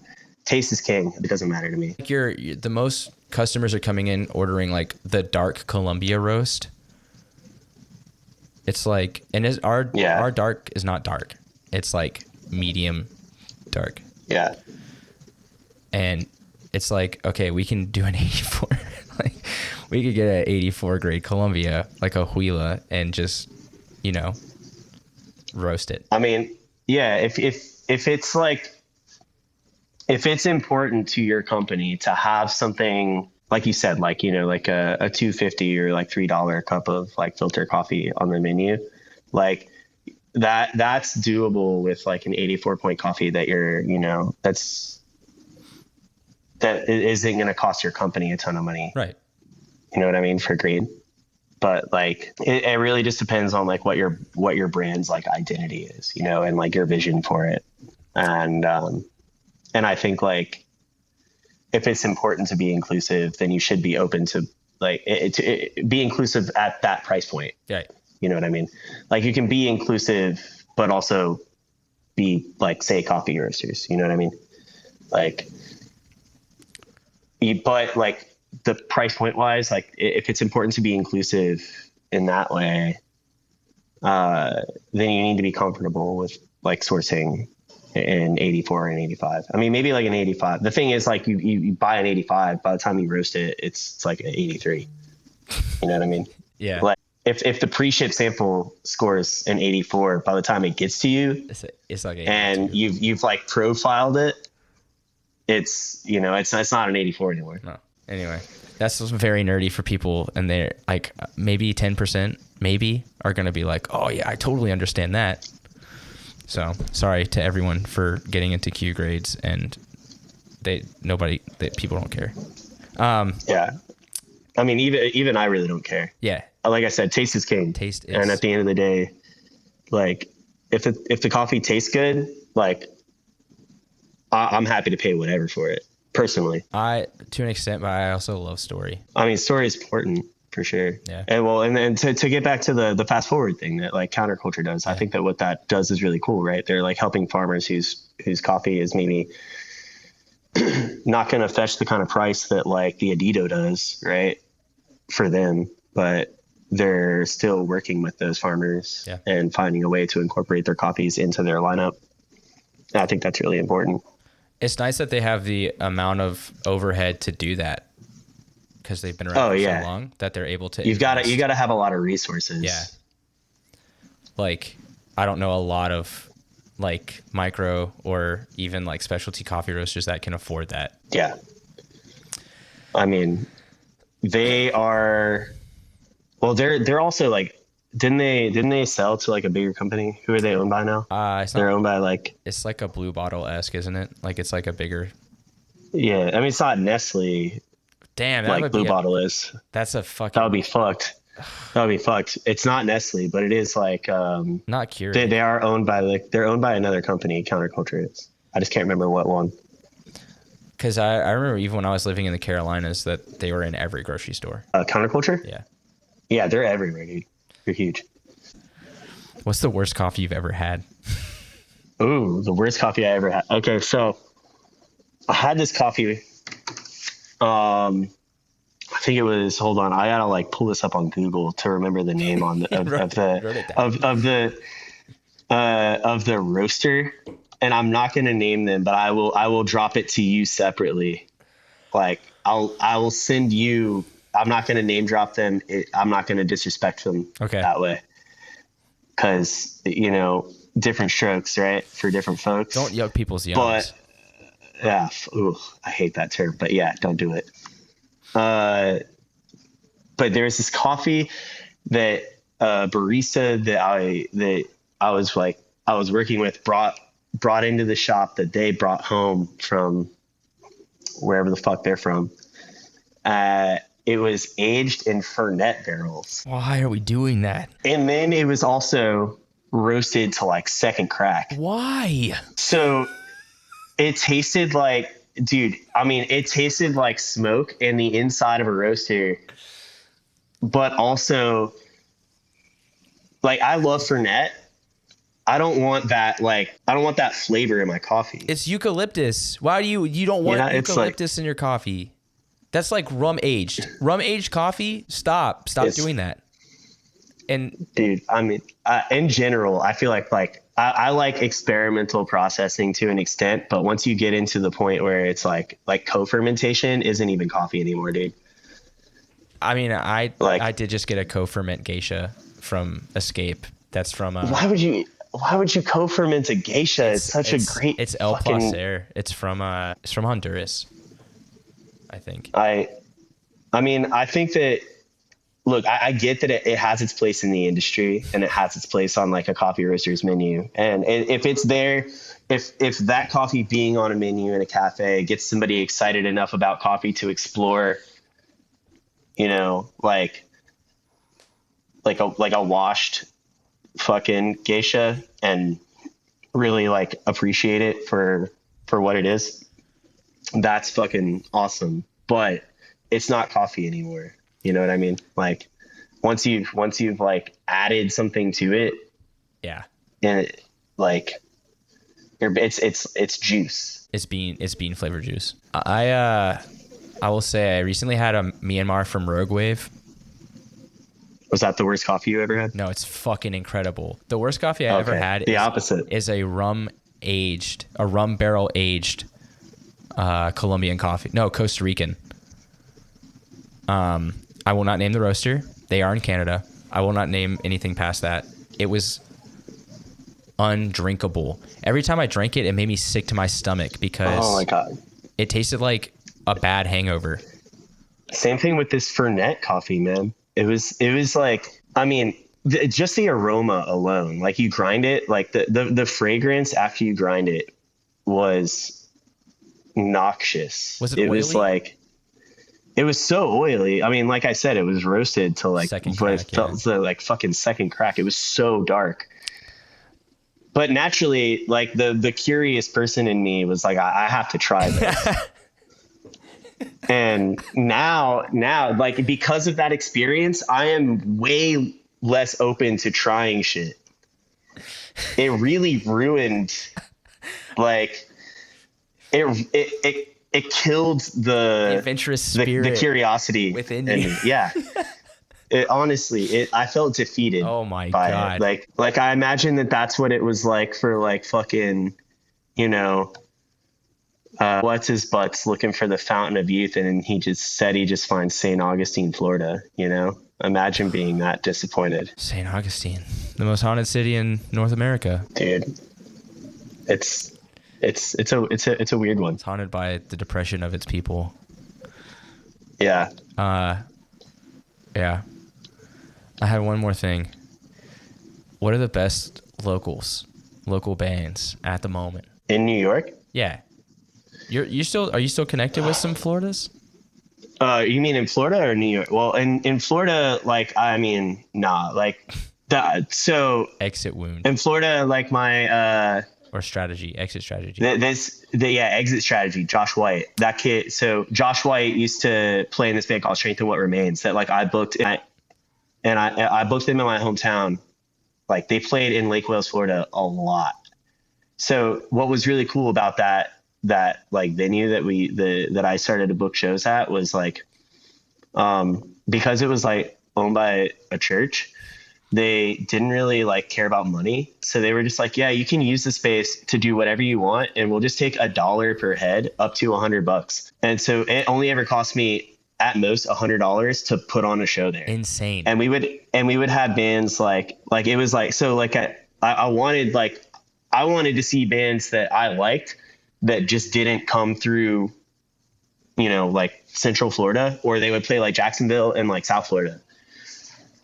And I had like somehow convinced bands that like if they played here, people from Orlando and Tampa would come, which almost never happened. But like, you know, it didn't matter. Like we had Josh White's band, Strength and played there a lot. We had like, I booked like AFB and Winch Mob on tour came through and played this like fucking like youth crew or like youth group, like church youth group fucking building. That show was cool. That's hilarious. Winch Mob was great. But Exit Strategy, I fuck with them. There's this guy Gaffney. He was like one of the kids that like he was like older than me, and he would like drive out to my house and BFE and pick me up and take me to shows. He's in a band now called Zero Chill. They're ignorant as fuck. They have like their EP's got like David Allen Coe on the cover. That's crazy. Like but yeah, Guy Gaffney, Gangster Guy, the Cutie Pie. That guy's got a pretty cool band right now. Zero Chill. And then Zero Chill. They sound exactly as their name implies. You know. Do you know the guys in Akaika? No. It was Gavin. He was like a Hawaiian dude, really tall. Oh, from Still Proud? Yeah. Yeah. Well, I mean, I don't know I'm not familiar with the band, but okay. Like I know who Gavin is. It's one of the dudes who plays in Exit Strategy as well. Okay. Plays guitar. Yeah, that's as far as Florida goes. Like I'm pretty unplugged from that scene. Mm-hmm. It's interesting. I feel like there were a ton of bands from Florida when I was like in high school and like just after high school, but then all those dudes moved to like Philly or New York. Right? Like all even like the fucking like South Florida guys, you know, like fucking like Lennon from like Blistered moved to Philly. I think he plays in like maybe he's in like Scarab now. I don't know. I didn't know that. Like playing like guitar maybe, or I don't really remember what band he's in Philly now. I could be wrong. But New York. Sorry. Yeah, go ahead. You asked me. Yeah, sorry. Well, I got to shout out my homies. Are in this band called God's Favorite. They're like really new. And they just put out they're putting out an EP in a couple weeks. But they put out a demo at the end of last year. They're pretty sick. They're from like Westchester. Mm-hmm. So it's not like super New York City local, but like local to, you know, the greater New York area. And then Steamroll is tight. I actually like one of the singer for Steamroll is like a semi-regular customer at the La Cabra East Village store. And I actually I met him because he came in and he was wearing like a really sick vintage, like I can't even remember the band. It was just like a vintage hoodie. Mm-hmm. And I was like, dude, that hoodie's tight. Do you play? And he was like, yeah, I'm in Steamroll. And I was like, sorry. And then let's see, dude, there's so many fucking bands in New York. Yeah. I mean, Pain of Truth are like the goats. They're kings on Long Island right now. Koyo, love and then, Koyo. You know, I'm not super into Koyo's music, but it has nothing. It's just not for me. But no disrespect. It's objectively good. Mm-hmm. It's just not it's not my thing. But those guys come into La Cabra all the time. Yeah, they are. Harold is big coffee head. And I think that is super tight. Yeah. And so. You didn't like Taking Back Sunday? I love Taking Back Sunday, but I don't listen to Taking Back Sunday on a regular basis now. Yeah, I do. I fucking. Then again, dude, honestly, if you ask me what I'm listening to on any given day, 90% of the time, the answer is going to be Third Eye Blind. So I mean, that makes sense. It's either gonna be Third Eye Blind or it's gonna be like fucking Remembering Never. Yeah. It's So usually country for me. like what? Like Like who are you Midland, into? like Charlie Crockett a bit, but like mostly like Okay. new. It's like new ballroom country. All right. So like Midland, but I really like oh my god, I can't remember names right now. Who sings Wichita Alignment? Glenn Campbell.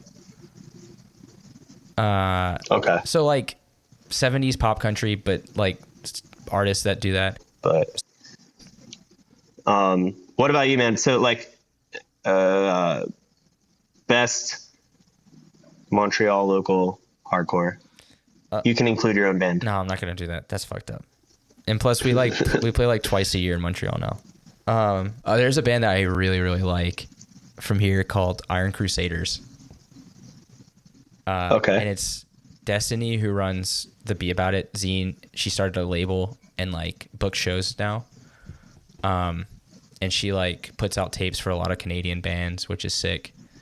And her partner Kalen is the vocalist, and he's in like a million bands. So I really like that band. They're just very like, it's very like not locking out, a little heavier. Yeah. But it's kind of on that bad beat style where it's fast with like sing-alongs. And they're sick. They're super fun. And then there's another band that's playing my band's record release in July called Sold Out, and it's some of my friends. And it's kind of like Faith No More and Rage Against the Machine, but with like riffs. It's pretty interesting. Okay. So it's less like proggy sounding, like there's or like, proggy riffs in there, but it's like hard. It's definitely like hardcore. Yeah, like open 1, 3, 4 type fucking riffs in there. There's some of those, yeah. And then there's a band called Cesspool from here. That's just a tight name, dude. I mean, I don't even need to know anything about that band to know that I already like them. Oh, it's just because Cesspool's a sick name. It's just moshing. It's just mosh riffs. It's amazing. It's fucking fun. I love that band. Those are the homies. What about like outside of Montreal? Like right now, if you had to pick like your like current bands hardcore you're really excited about. Right now, my favorite hardcore band is Pain of Truth. I love that band with every fiber of my hardcore being. So the fact that Zach came on the podcast and like chilled was very tight for me because I just thoroughly enjoy all of their music. I think a band that I am very excited about, like outside of them being the biggest fucking hardcore band in the world, would be damn, that's a hard question, honestly. I'm trying to think of who I've listened to recently because I don't listen to like hardcore on the regular unless like a band puts out a new record or something like that. I mean, I guess, yeah, if I think about it, it's like, what am I like? I don't listen to a ton of hardcore regularly in the same way, but I have been like blasting Haywire nonstop. Okay, that literally I was about to look up like what I've recently been in hardcore. That's the one I have on repeat. Is the like the new non-fucking stop, dude. Like the Summer Nights, and they just keep putting out new music. Summer Nights is one of my favorite songs right now. Like I'll just be like singing the song like walking around. It's same. So it's so fun. It's like I like to like all of their music seems to be just like a collaborative effort with like their homies too. Yeah. And like in that way they're putting a lot of people onto like other band, like dude, actually local New York, Lucy, they're on a Haywire song, but like I was listening to Lucy before they were on that track, but like love song. That band fucking rules. That's just like, they're not a hardcore band. They're just like a rock and roll band. Mm-hmm. Aren't they Oi? But I guess you could say they're an Oi band, maybe in like aesthetic and vibe, but I think that they sound more just like a rock and roll band to me personally. But they're skinheads, right? Yeah. Okay. Because that's like, Oi is such a broad genre. That's why I said it's like aesthetically I feel like they kind of fit that mold, but like they don't sound like an oi punk band. It's kind of like Violent Way. Violent Way is very like rock and roll heavy. But they're like, they have punker songs too, but they're an oi band. Yeah. I also like that No Guard split. All the songs that they do, like where they just play each other. It's fucking sick. I like that. Yeah. But yeah, dude, Haywire, Bad Beat, and then like Spy.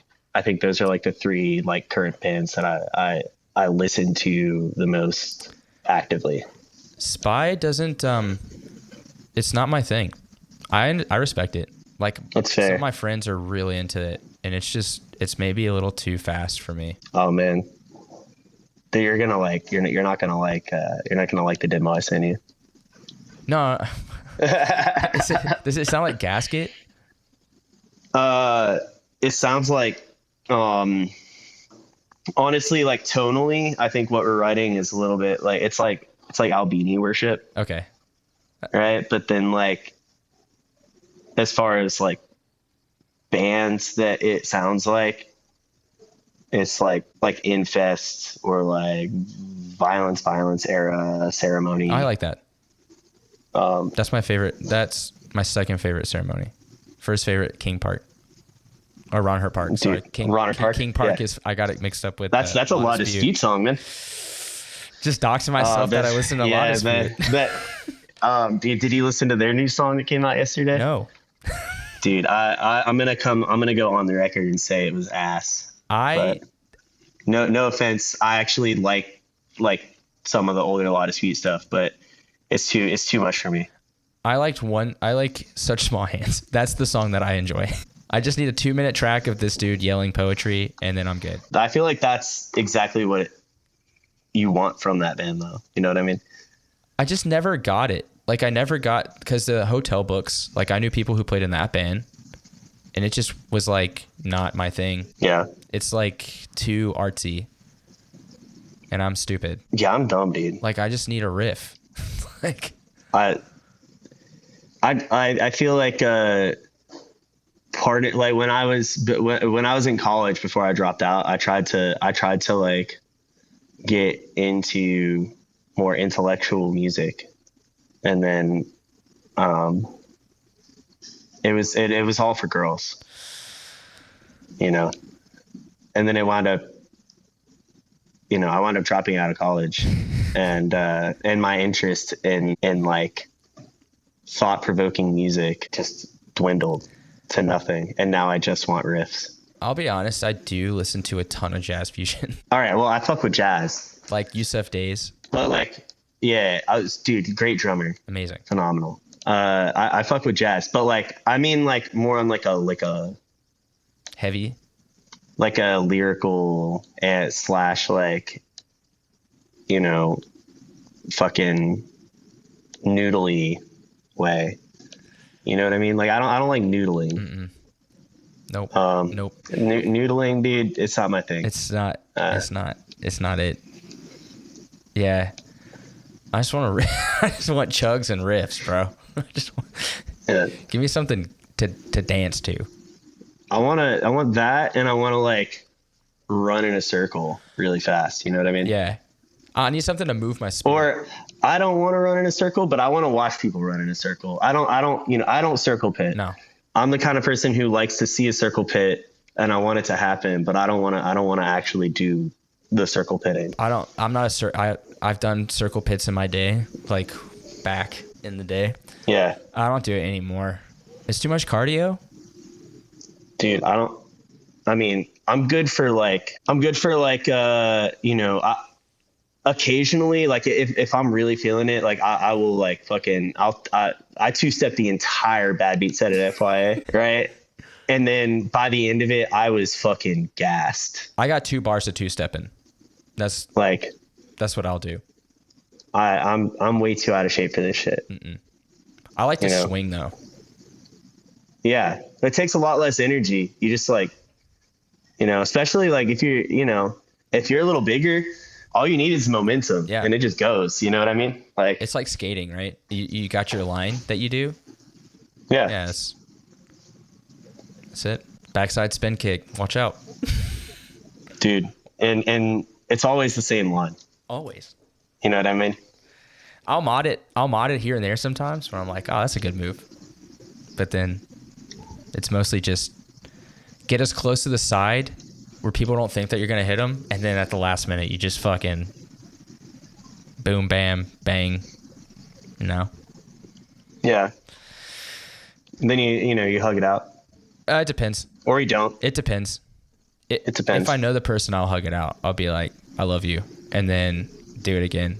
But like, if I don't know the person, it's like, if I don't know you, I don't care. It's fine. You just got to expect it. Yeah. Like you should know. Put your fucking arm up, dude. Yeah. That makes me think about this. Like, so there was this, do you know the band Know the Score? I think I do. Yeah. Right. So they were like a big band in Florida hardcore. And they had this song that was like, don't pat me on the back when I hit you in the face. I act the way I do to put you in your place. I'll disrespect you and your whole fucking town.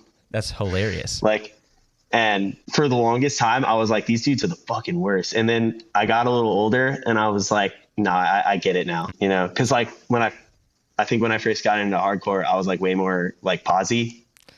Like I was really into like, you know, bands like good, clean fun. Yeah. You know? And I just realized how unrealistic that mentality is. You know what I mean? Nothing is ever that good all the time. Oh yeah. I mean, I want a mosh. I want to, you know, I want riffs. Micah, I think we have reached a point. Yeah, I do too. My computer's about to die. So it's either I plug this in or we find a way to wrap up this conversation. I've got it right here. I appreciate you being on this episode. It was way more talking than I expected, but it's great. Yeah, dude. I mean, this is why I was like, do you want to talk before we record? Because now you're going to have so much work to do. It's fine. Because I felt like I knew it was going to be a good conversation. But yeah, shout out, real quick before we go, I want to shout out Thomas from La Cabra, who kind of put me onto your podcast, but who also brought to my attention and everybody else here is that like you were shouting out La Cabra. So we really appreciate you. I appreciate him. Shout out Thomas.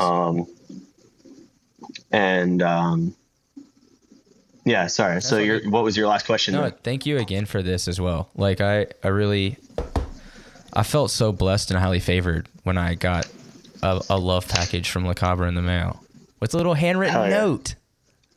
Dude, shout out Liz. Shout out Liz from La Cabra, who handwrites the notes. It was so gorgeous. Also, that steeped coffee, dude. I don't know if you've had it before, but it is. I sent it specifically because, like, I think it's one of those things that's really great to have when you're like on tour. Yeah, I'm waiting till July, but I have a bunch of shows on the road, and it'll last forever. Yeah. It's like nitrogen flushed, like bags that are like they stay fresh for a really long time. Sick. Yeah, I got one last question for you before we go. What's up? What's your favorite city for beans and breakdowns? Oh man, it's got to be New York City. It's the most variety. Everybody plays here. Everybody fucking plays here. There's something for everybody in coffee. It's. I mean, honestly, city never New York, New York or nowhere. Damn. New York or nowhere. Go Knicks. Fuck the Pacers. Damn. Yeah. Okay. I don't know what to say to that. That was some heavy energy right there. Anyway, thanks again for hanging out. I'm sure we'll talk soon. All right.